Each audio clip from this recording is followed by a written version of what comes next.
For years, my wife Kathy and I lived in a whirlwind of constant activity.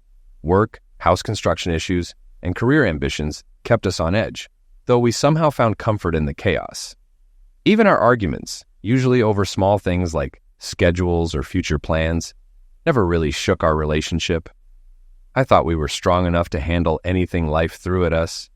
But in hindsight, I now see the early signs of trouble. Small changes in behavior, unspoken tensions, and a growing emotional distance between us became more noticeable. Our conversations felt strained, our closeness less frequent, and I began to feel Kathy pulling away. I never imagined those minor issues would eventually lead to a painful revelation that would turn my world upside down. I woke suddenly, glancing at the clock. 2:30 a.m. My shirt was soaked with sweat, as it always was after that recurring dream. This time, I hadn't spoken out loud. Kathy was still asleep beside me. The dream always played out the same, a distorted memory from 2 years ago. In it, I'd sit at my desk with a bottle of whiskey, an empty glass, and a weapon. I'd down the drink without tasting it, check the revolver's loaded cylinder, and mutter threats of revenge. Thankfully, these dreams were becoming less frequent, now occurring only once every couple of months. Despite how vivid they felt, the dream had little to do with what actually happened. Yes, there was a bottle of scotch, but I was passed out on the sofa, and there was no weapon involved. To understand how things got to this point, I need to go back several years. 2002 was a tough year. It began with Kathy and me arguing with city inspectors over the design of our new house. After several permit rejections, we finally got approval in August, but dealing with our contractor was another battle. Meanwhile, we were both busy with our careers. I was working at Independent Investigations Corporation, a company that investigates insurance fraud. I was 30 years old and the lead investigator, able to choose my cases and assign others.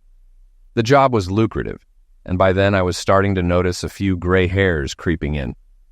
People called me confident, but I wasn't anything special, just a guy with a crooked nose from an old college boxing match, standing at 6 feet 2 inches and 185 pounds. Kathy, at 29, was the most attractive woman I knew. With her long, dark brown hair and striking blue-green eyes, she was slim and athletic, managing the accounting department at DCNH.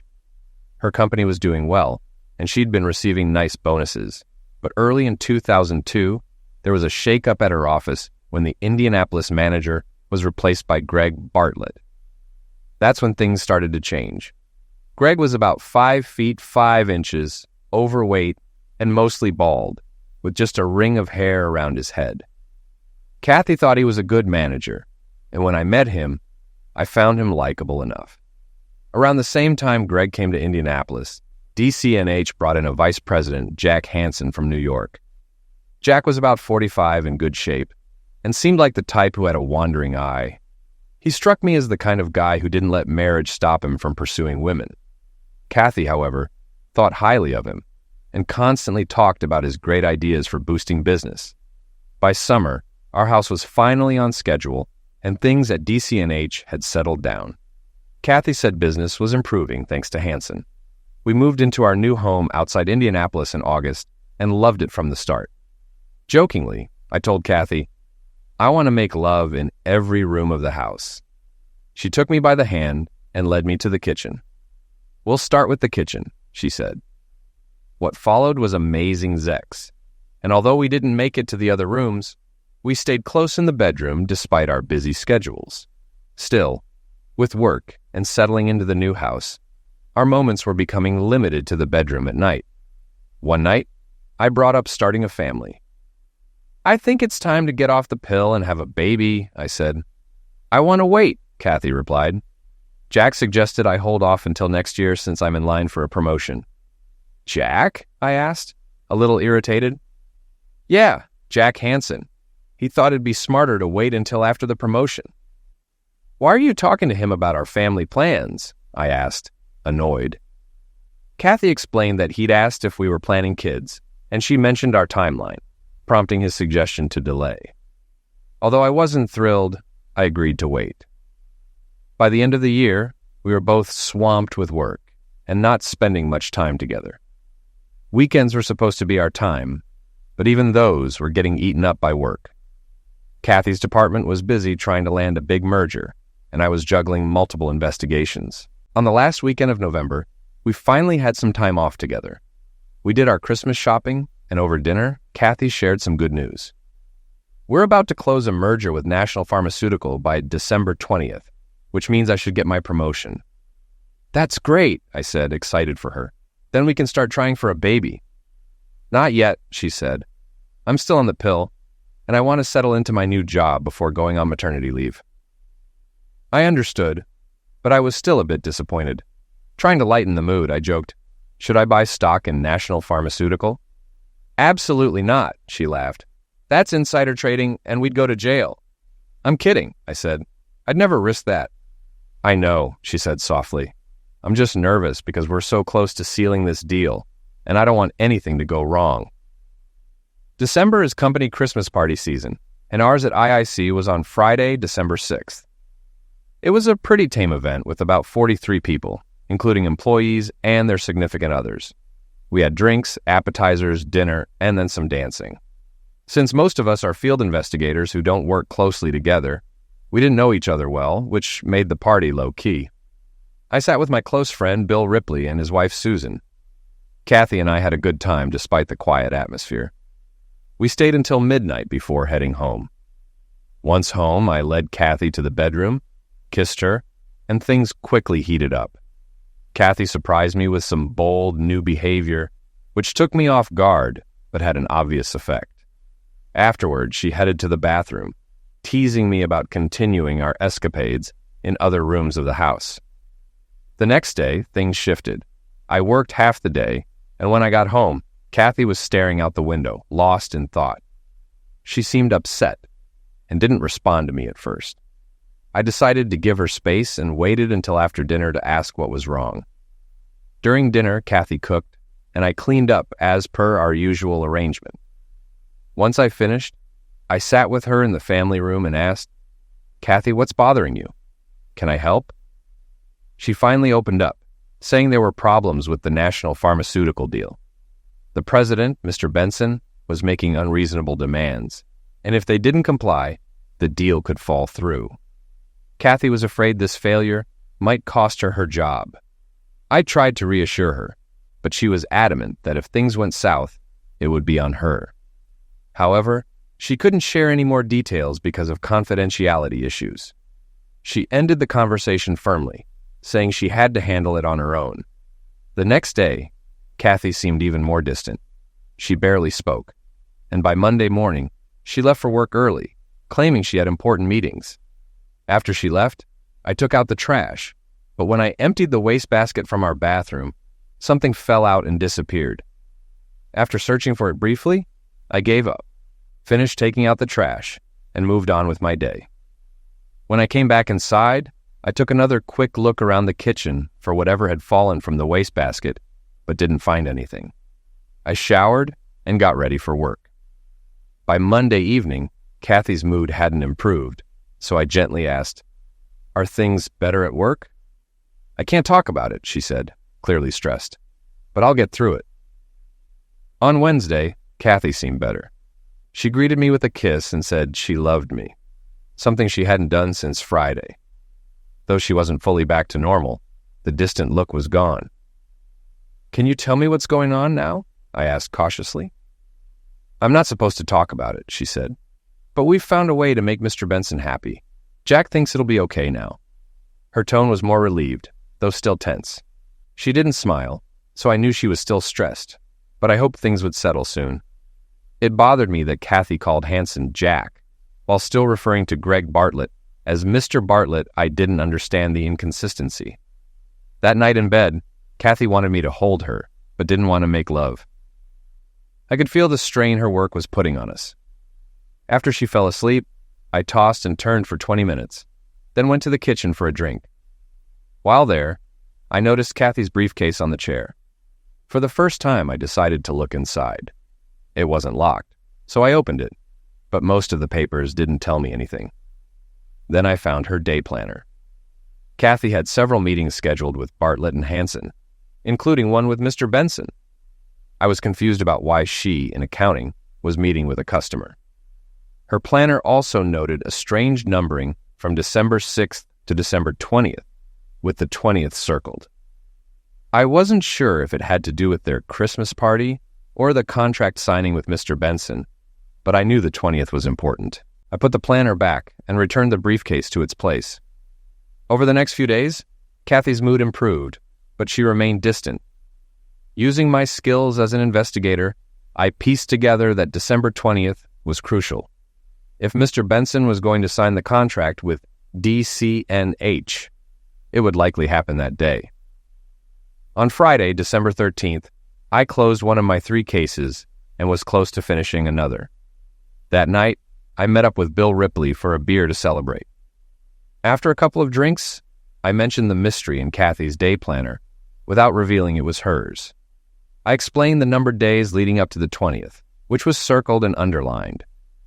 Bill couldn't help but suggested I ask Mary Farrell, one of our female investigators, for a different perspective. He was right. I needed a woman's insight.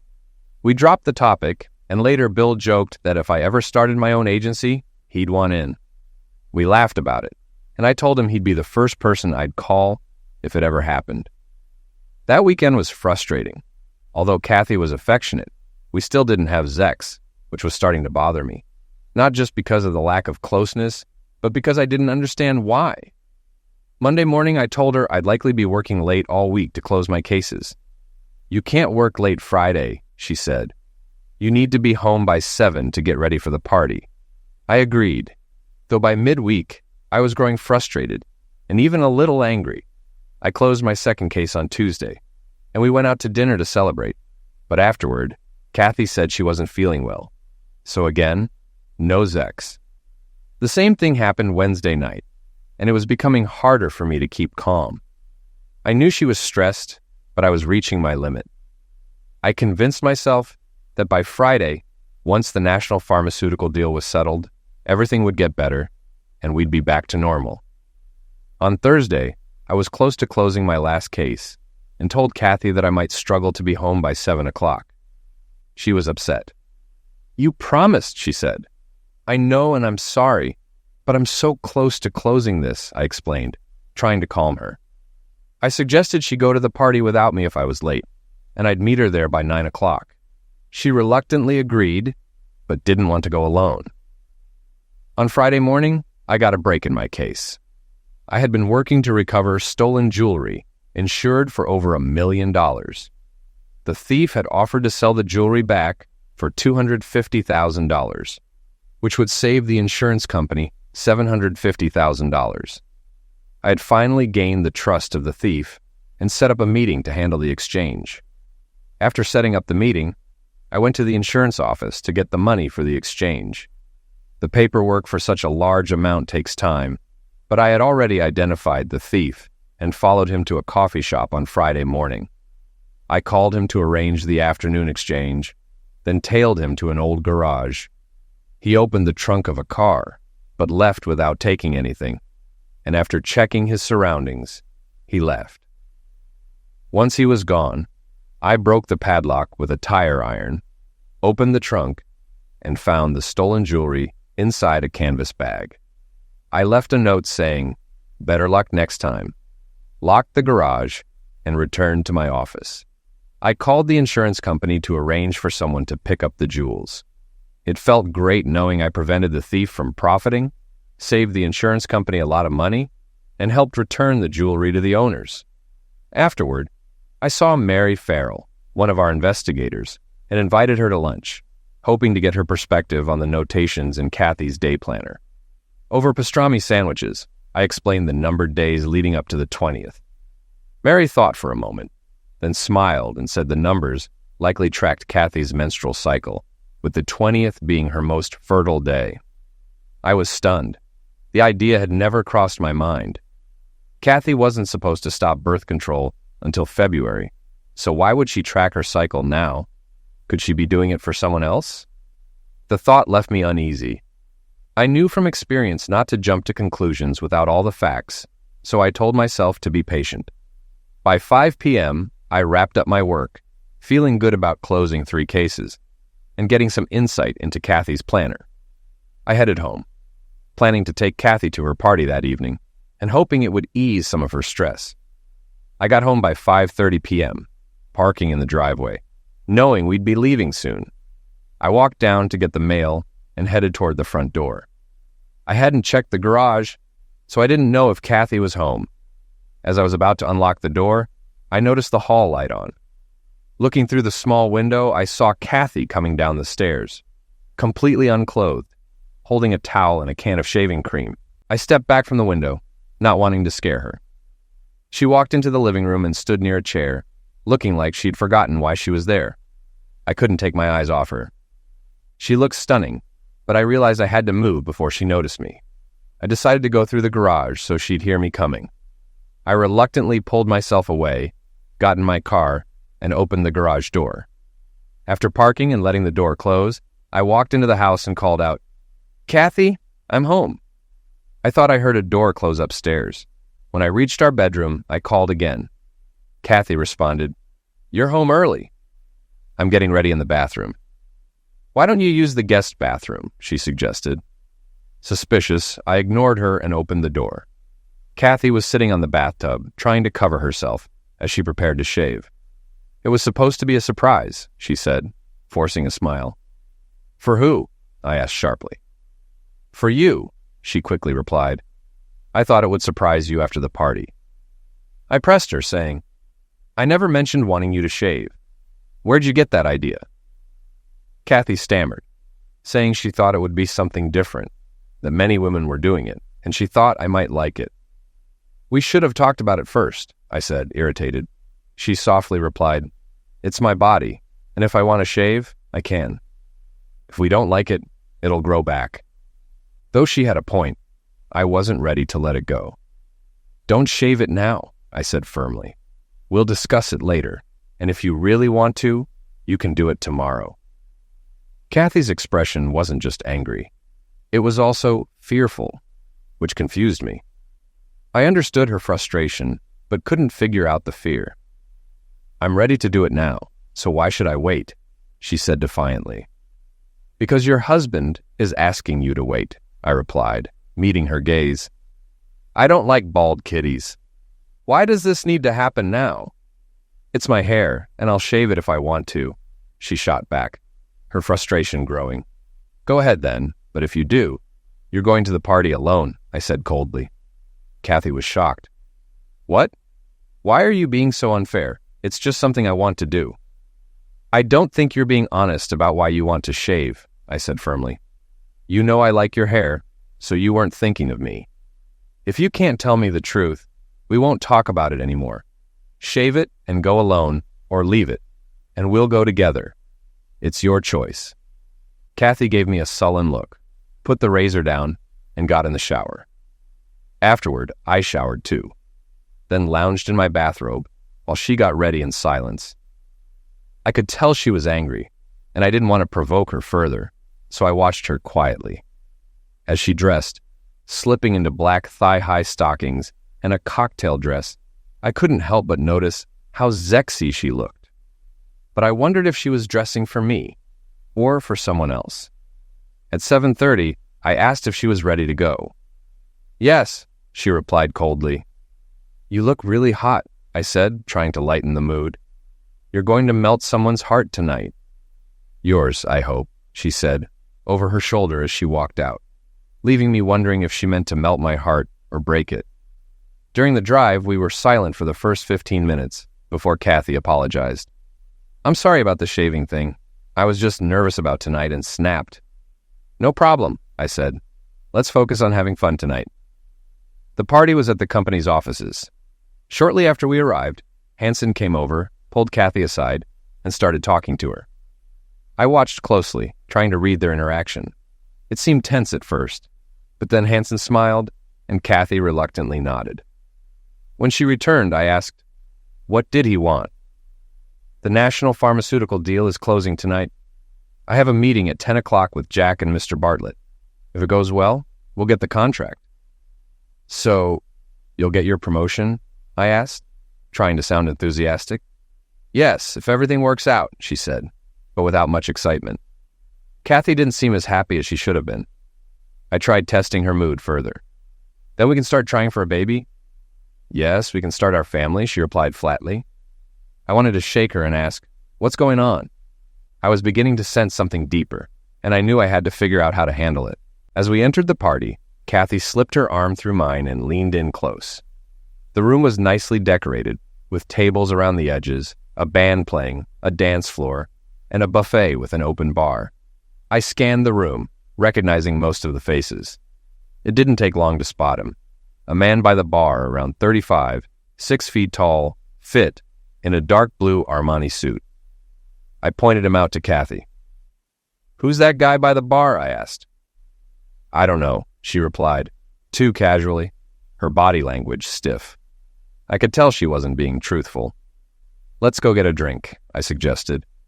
I need to say hi to my coworkers. Why don't you get us drinks? She said, avoiding eye contact. I went to the bar, ordered her a red wine, and got myself a beer. Then I turned to the man in the suit. Mr. Benson, how are you tonight? I asked. He looked surprised. How do you know me? It's my job, I said. I need to take this wine to my wife, but I'd like to talk to you afterward. He seemed uneasy, but agreed. I handed Kathy her drink and told her I'd be back after circulating the room. She looked worried, but didn't stop me. Once she wasn't watching, I returned to Benson. I work in security for DCNH, I lied. Just making sure everything goes smoothly. Hansen has some fun planned, right? That's what I hear, Benson smirked. Just waiting for things to kick off. Around 10 o'clock, I asked, watching his reaction.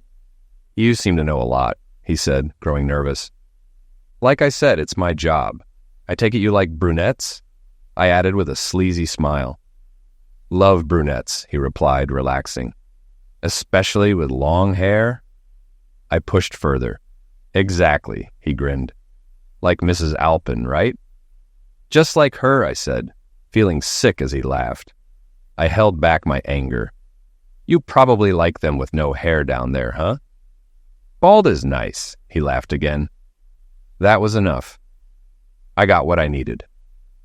I've got to check around. If you need anything, find me, I said, walking away, muttering under my breath. When I returned to the other side of the room, a man had asked Kathy to dance.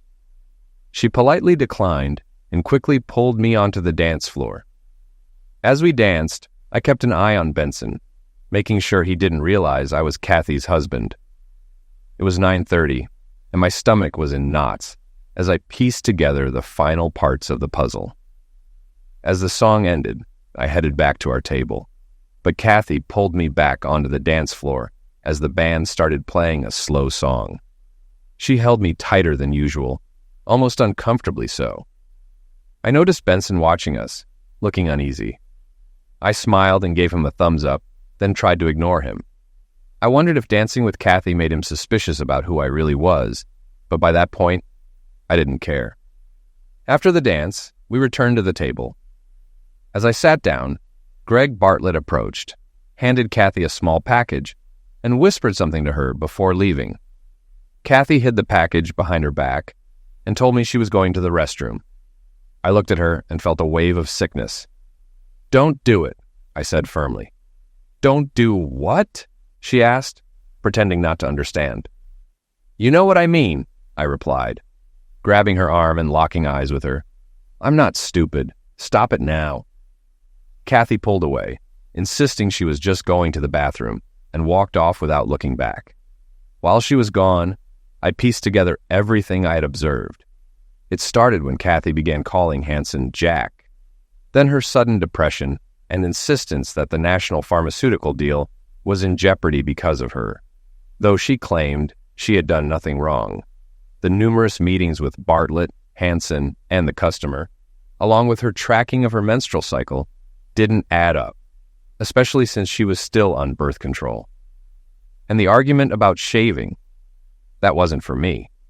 What Kathy didn't know was that earlier, I had seen her unclothed in the living room, with Hansen's hand on her. I watched as he touched her and kissed her. I didn't confront them immediately. Instead, I opened the garage door, giving them time to stop and for Hansen to slip out. I suspected Benson had demanded Kathy shave for him as part of the deal, with Hansen and Bartlett complicit in the whole thing. I figured the package Bartlett handed her contained shaving cream and a razor, and she was now in the restroom preparing for Benson. It was 9:45, and Kathy hadn't returned. I was tense and running out of time. Without a clear plan, I decided to find Kathy and drag her out of the building. Consequences be damned. As I headed for the door, the band announced a break, and an idea hit me. I noticed Benson, Bartlett, and Hansen standing together by the bar, the perfect audience. I walked over to the band and asked the lead singer, "Can you leave your mic on?" "I'd like to make a few announcements." "Sure," he said, handing me the wireless mic. "It's ready to go." I paced for a moment, gathering my thoughts, then turned on the microphone. "Can I have everyone's attention, please?" I called out. The room slowly quieted, and I noticed Kathy coming back from the restroom. Benson, Bartlett, and Hansen were all watching me, curious. "Thanks," I continued. "I just wanted to take a moment on this special occasion to share some news about me and my wonderful wife, Kathy." I glanced at Kathy, who was now walking toward me, looking fearful. "First, some great news. Kathy and I are going to have a baby," I announced. The crowd applauded, and Kathy covered her face, probably appearing embarrassed to those who didn't know the truth. Hansen looked furious, Bartlett confused, and Benson unreadable. And more good news, Kathy is getting a promotion tonight for her work on the national pharmaceutical deal. I understand she's meeting upstairs with Mr. Bartlett, Mr. Hansen, and Mr. Benson to sign the contract. Isn't that exciting? More applause followed, but Kathy quietly pleaded, "Oh, God, please stop." She sat down on the floor, visibly shaken. I pressed on, saying, "When I got home tonight, I found my wife in the bathroom getting ready to shave. And I don't mean her legs." There was awkward laughter, but the room was mostly silent now. Kathy was lying on the floor, crying, and people were watching in shock. Benson was gone, but Hansen's face was red with rage, and Bartlett was approaching me, clearly wanting to stop me. I continued.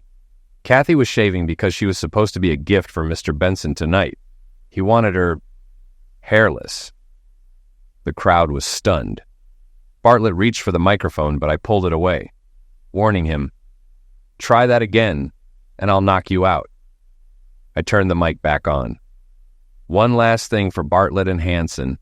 I'll be suing this company for what you did to my marriage. I'm confident I'll win, and part of the settlement will be your firings.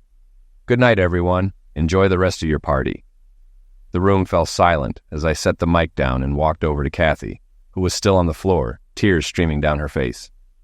"Kathy," I whispered. She looked up at me.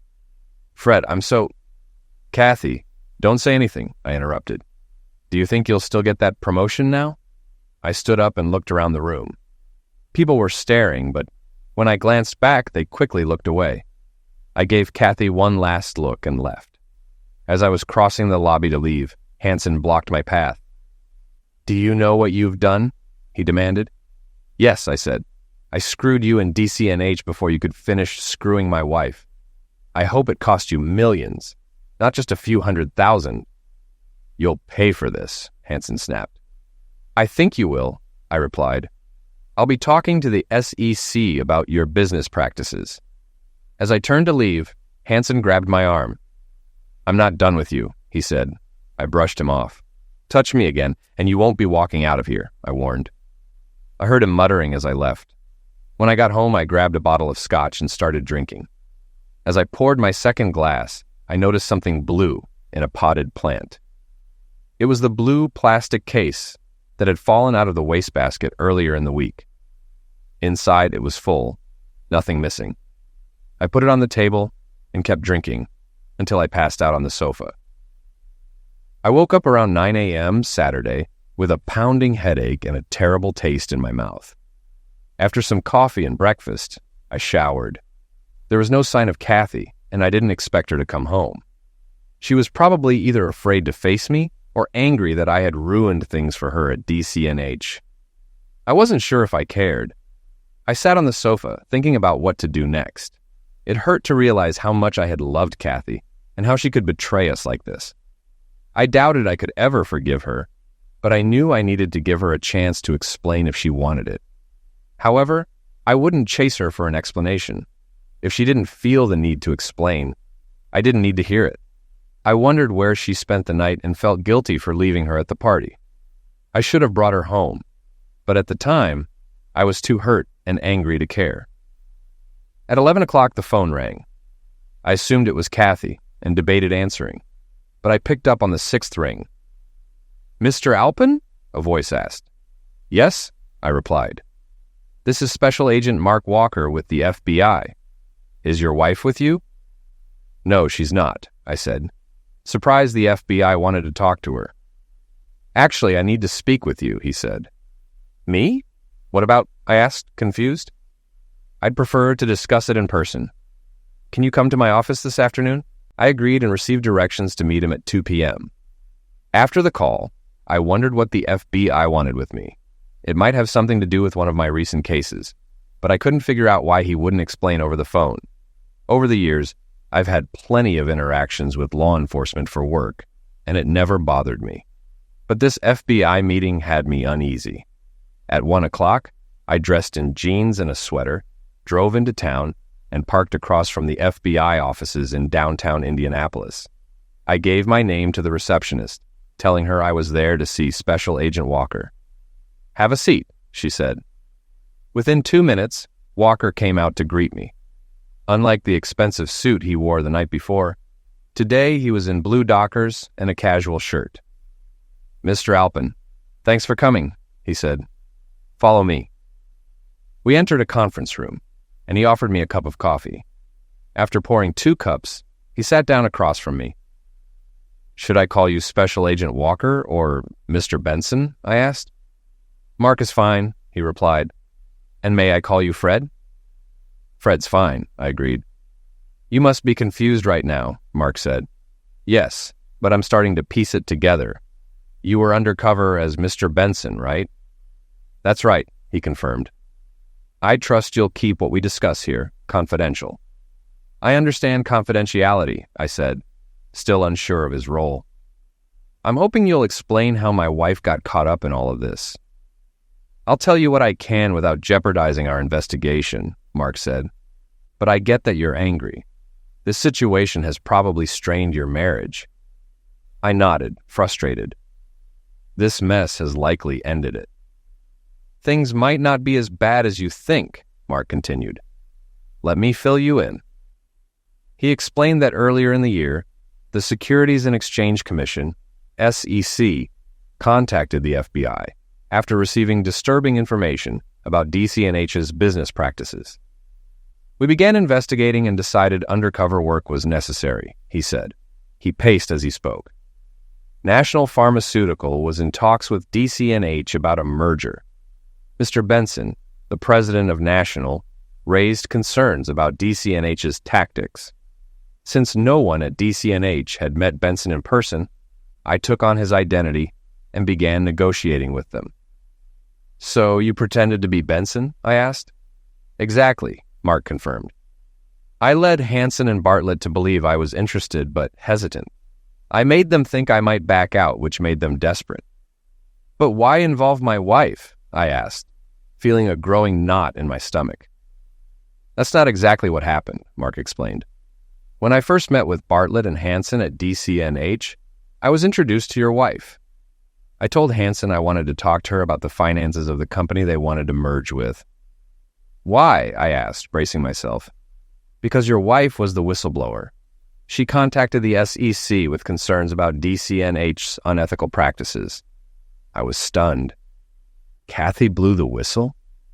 "Yes, but she didn't know I was FBI," Mark said. "Her information implicated not just Bartlett and Hansen, but higher-ups, including the company's president. I couldn't fully trust her, though." "So, she didn't know you were playing Benson?" I asked, trying to make sense of it. "Was she actually going to sleep with you at the party?" "I don't think so," Mark replied, shaking his head. "But I can't be sure." When I hinted at backing out of the deal, Hansen asked what it would take to seal the contract. That's when he made the suggestion. My fists clenched. He offered my wife? Mark nodded. He said, I noticed you think Kathy Alpin is pretty attractive. How'd you like to get in on that? I was shocked. I expected him to offer a bribe, but instead, he offered your wife. I played along to see how far they'd go. I told him I might be interested, but didn't commit. That son of a witch, I muttered, anger rising. Exactly, Mark said. The more Hansen talked, the more excited he got. I felt like he wanted me to accept for reasons beyond closing the deal. He even suggested I meet your wife at the company Christmas party. I started to feel nauseous. So, were you going to go through with it? No, Mark quickly replied. I had no intention of sleeping with your wife. First, it would have been unethical. Second, I suspected there'd be cameras and mics in the room. This wasn't just a sexual favor to get me to sign. They planned to use it to blackmail me. How are you planning to get out of it? I asked, genuinely curious. I was going to back out at the last second, Mark explained. I'd say the timing wasn't right and suggest Mrs. Alpin meet me in my hotel room later. Once alone, I'd reveal who I really was and bring her in for questioning. The plan was to arrest Bartlett and Hansen today. We thought we had enough evidence. I sat back feeling a mix of relief and anger. But I ruined everything with my little speech, didn't I? Actually, Mark said, smiling slightly, you didn't. You saved me from the meeting with Hansen last night. I left with my cover intact and kept investigating. This morning, Hansen offered me a large cash bribe to sign the contract. I told him I'd meet him Monday morning. When he hands over the money, we'll arrest him, and DCNH's operations will be shut down as we investigate every deal from the past 3 years. I shook my head, still processing it all. I still don't know where Kathy fits into this. Your wife was trying to do the right thing by blowing the whistle on the company, Mark said. But as for her role in the offer, I think Hansen was coercing her. He might have been blackmailing her. Was a rubber ever mentioned? I asked, feeling another wave of nausea. Yes, Mark replied. Hansen said your wife insisted I use one. He joked, we wouldn't want to get her pregnant, would we? I sighed and leaned back in my chair.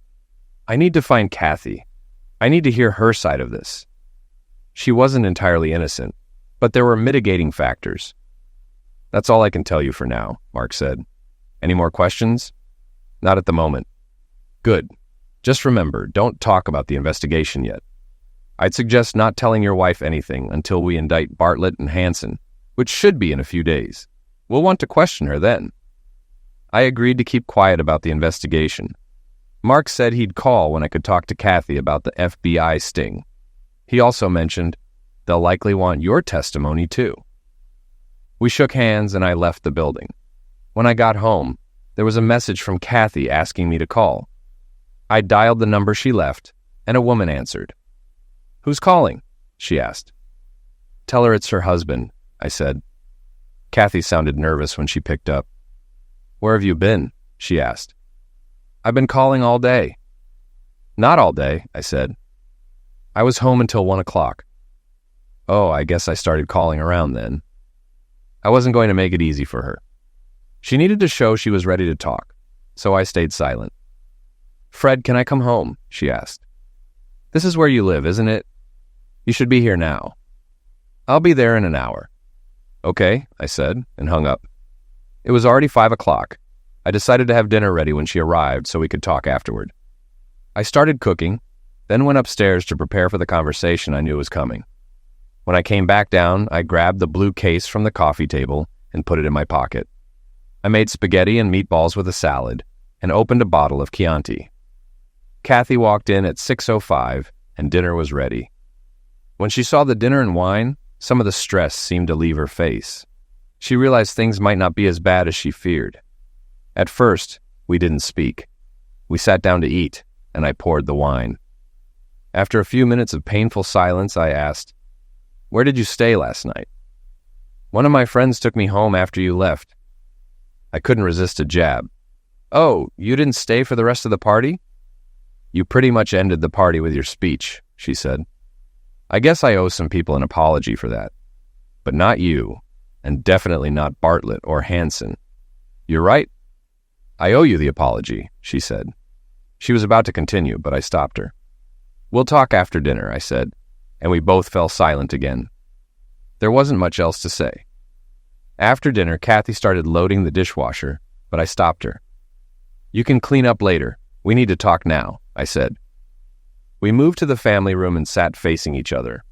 Do you want to tell me everything, or should I start asking questions? Either way, I expect the truth, I said. I'll tell you everything, she said. I'm sure you know when it started. The day after your Christmas party, Jack called me. He said a big deal with National Pharmaceutical was in trouble, and Mr. Benson wouldn't sign unless I slept with him. I was furious. I couldn't believe Jack would ask me to do something like that. But he said the deal was important to the company and that I'd be rewarded handsomely if I agreed. Lots of money and a promotion. I didn't want to do it, but Jack kept pressuring me, saying many people were counting on me. I told them I needed to think about it. I was so stressed and confused that I couldn't think straight. When you came home, I knew I couldn't go through with it. Jack and Mr. Bartlett kept after me all day Monday, trying to get me to agree. Mr. Hansen said if the deal fell through, it'd be my fault, and I'd be fired. They also threatened to fire me if I told anyone. I tried to tell you as much as I could, but I knew if you found out the full story, you'd do something crazy, and I'd lose my job. On Tuesday, I told them I wouldn't do it. They told me to reconsider. Then Mr. Hansen said the company was missing over $100,000. And if there were an audit, it would look like I'd been embezzling for years. Jack told me I'd go to jail unless I did what they wanted. He said if I cooperated, I'd get the money and the promotion. But if not, there'd be an audit, and I'd be charged with embezzlement. In the end, I had no choice but to agree. Jack and Mr. Bartlett talked to me daily, making sure I didn't back out. They kept saying I was doing the right thing, and that you'd understand if you knew how important the deal was, Kathy continued. I'd been quiet up to this point, but now I was furious. You can't seriously think I'd have been okay with this. You should have told me everything. I would have found a way out for you. I know, Kathy said, her voice shaking.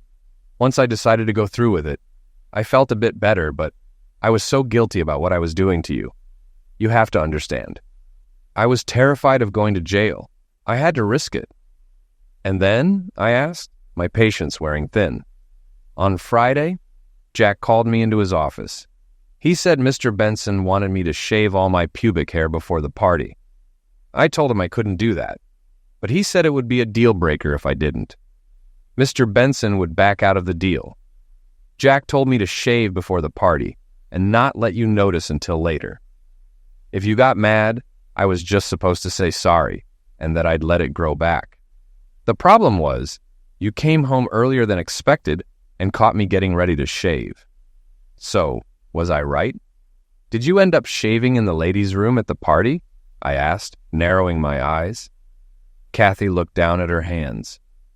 Yes, she whispered. Mr. Bartlett sent someone to the store for a razor and shaving cream, and I shaved in the ladies' room. When I came back to the party, I saw you with the microphone, trying to get everyone's attention. I was terrified.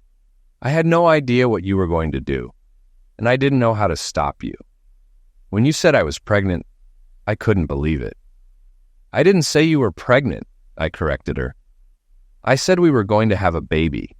You weren't pregnant yet, but that was our plan, wasn't it? Well, yes, she stammered. But what? I demanded. Are we, or aren't we going to start a family? Yes, we are, she said softly. I'll stop taking my birth control pills tomorrow, and then we can start. One more question, I said, holding back a flood of emotions. Did you tell Benson he had to use a rubber?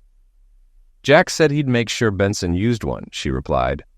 I'm glad he did because I wasn't thinking straight with all the stress. Anyway, your speech basically ended my career at DCNH and probably eliminated the deal with National Pharmaceutical, she added bitterly. So let me get this straight. Bartlett and Hansen blackmailed you into agreeing to sleep with Benson to close a deal. They also insisted you fulfill his demand to shave, and I ruined everything by catching you in the act.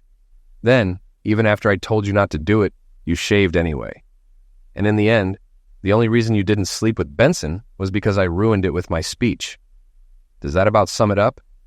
Yes, she whispered. But I don't blame you. I understand why you did it.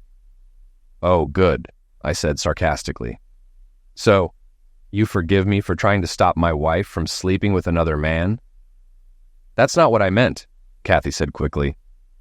I know you had every right to react the way you did, and I have no right to be upset. I'm upset with myself. I should have told you everything from the start. Do you think you can ever forgive me? She asked, her voice breaking. That depends, I said, feeling the weight of everything. Is that everything? Have you told me everything I need to know? Yes, I've told you everything, she said, tears filling her eyes. I love you, and I can't stand the thought of losing you because of this mess I got into. Well, things don't look as bad as they did at first, I said, noticing a faint smile forming on her face. But I have a few more questions before we can move past this, okay? What questions? She asked, her voice hopeful. I reached into my pocket, pulled out the blue case, and tossed it on the coffee table. I found this in the trash last week, and it's full. You threw away all your birth control pills, but you didn't tell me, and you made me believe you were still taking them. Just 5 minutes ago, you said you'd stop taking them tomorrow. Can you explain that? Kathy looked like I'd slapped her. She opened and closed her mouth several times before finally speaking, but I knew she was lying. You're right. I stopped taking my pills, she admitted. I was planning to surprise you by getting pregnant. I know how much you wanted to start a family, so I thought it would be a nice surprise. That would have only worked if we had been having sex, I said coldly. But the last time we did was the day before you stopped taking them. I was just so upset about what Mr. Bartlett and Jack wanted me to do that I wasn't in the mood for sex, Kathy replied quickly. Were you aware that last night was the most fertile night of your cycle? I asked, catching her off guard. No, I didn't realize that, she stammered. I had too many other things on my mind. It's strange, I continued, that you planned to sleep with Benson last night, in the middle of your cycle, and didn't insist on a rubber. But Jack did. What are you implying? She asked, panic rising in her voice. That I knew I was fertile and was willing to risk getting pregnant? I would never do that. I could tell Kathy was shaken, and I was tired of the game. It was time to end it. One more question, Kathy, I said, looking straight at her. How long have you been sleeping with Hanson? Her face went pale, and all she could say was, What? No more lies, I said firmly. I know you've been tracking your menstrual cycle and marked last night as the day in your planner. I know Hanson told Benson to use a rubber, and since I wasn't sleeping with you, that leaves Hanson. He wanted to get you pregnant, didn't he? Kathy's tears started falling, and she didn't respond. It wasn't Benson who wanted you shaved. It was Hanson, I said coldly. And you did it for him, even though I told you not to. That shows me he has more influence over you than I do. I let the words sink in. Last night, when I came home, I stood at the front door and saw you unclothed in the living room. I watched as Hanson ran his hands down your back and kissed your stomach, like a man kisses the belly of the woman carrying his baby, or about to carry it. Did you really think I was dumb enough to believe it was mine? Or were you planning to leave me all along? Kathy's sobs grew louder as I stood up and left the room. When I came back to the kitchen with my suitcase, she looked at me in shock. No! Please don't leave me, she cried, rushing toward me. I love you. I don't love Jack. He blackmailed me. I had no choice but to do what he asked. Why didn't you just keep taking your birth control pills and lie to Jack?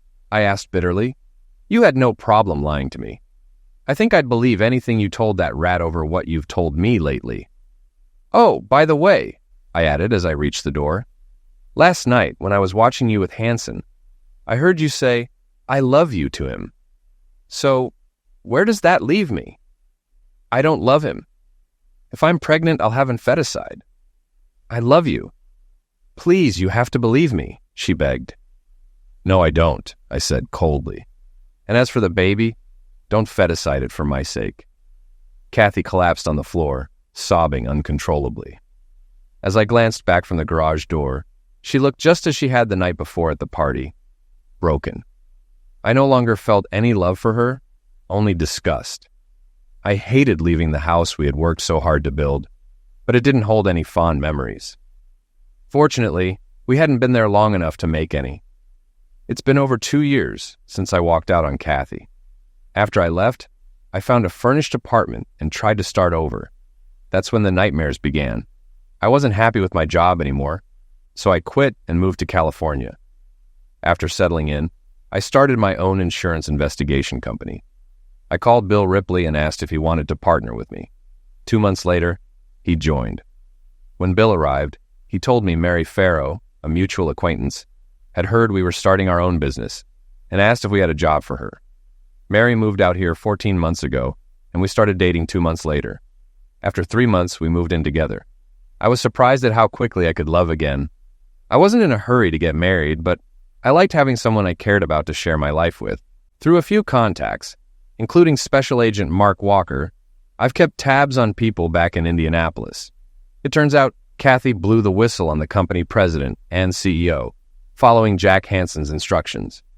Hansen hoped to get them fired for their shady deals, so he could take over as president of DCNH. Apparently, Kathy wasn't lying when she said she didn't love him. She was playing him, knowing he was in love with her. She figured if Hansen got what he wanted, she'd get whatever she wanted. Hansen and his wife didn't have kids, which he blamed on her. After I left, he tried for over a month to get Kathy pregnant. He wasn't successful with her either. He was sterile. His wife found out about the affair and divorced him. A month later, Hansen was sentenced to 5 years in federal prison for his actions at DCNH. Bartlett also got jail time. He's serving 2 years in a minimum security facility. Kathy was fired from DCNH. The company was reorganized and eventually bought out by a larger consulting firm. The last I heard, Kathy was teaching bookkeeping at a community college near Columbus, Ohio. I try not to think about her. The wounds are still too fresh to remember any good times we had. I don't miss her, which is good, because Mary more than fills the void Kathy left in my life. That's why I married her. Now, here I sit, looking down at Mary and wondering if I should wake her up, not to tell her I had the dream again, but to tell her I love her. Last night, she told me, "Whenever you decide you want a baby, just let me know. But make sure you order early. It takes 9 months for delivery," she added with a laugh. I'm thinking of placing that order tomorrow. By the way, in case you were wondering, yes, DCNH stands for Dewey, Cheatham, and Howe.